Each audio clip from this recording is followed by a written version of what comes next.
আসসালামু আলাইকুম প্রিয় দর্শক শ্রোতা, দূরে কিংবা কাছে, দেশ অথবা প্রবাসে যে যেখান হতে দেখছেন সকলকে জানাই আন্তরিক শুভেচ্ছা অভিনন্দন। দর্শক দেখতেই পাচ্ছেন এখানে একটা ঘাস কাটা হচ্ছে।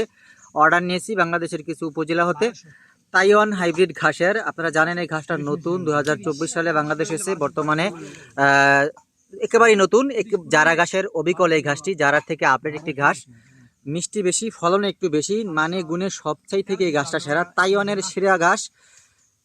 সেরা ঘাস এখন চাষ হচ্ছে বাংলাদেশে এই ঘাসটা ব্যাপক সারা যোগাবে, হয়তোবা 2-1 বছর সময় লাগবে এটা ভাইরাল হতে, জনপ্রিয়তা অর্জন করতে। যদি আপনি কাটিং সংগ্রহ করতে চান এই তাইওয়ান ঘাসের, তাহলে স্ক্রিনে দেওয়া নাম্বারে যোগাযোগ করে কাটিং সংগ্রহ করতে পারবেন। এই ঘাসটা একটু মিষ্টি বেশি এবং মোটা হয়ে থাকে, ঝাড়ও একটু বেশি হয়ে থাকে। যারা বিকল্প আপডেট ঘাস তাইওয়ান ঘাস চাইলে স্ক্রিনে দেওয়া নাম্বারে যোগাযোগ করে কাটিং সংগ্রহ করতে পারেন। কুরিয়ারের মাধ্যমে আমরা কাটিংগুলো ডেলিভারি দিয়ে থাকি। ধন্যবাদ।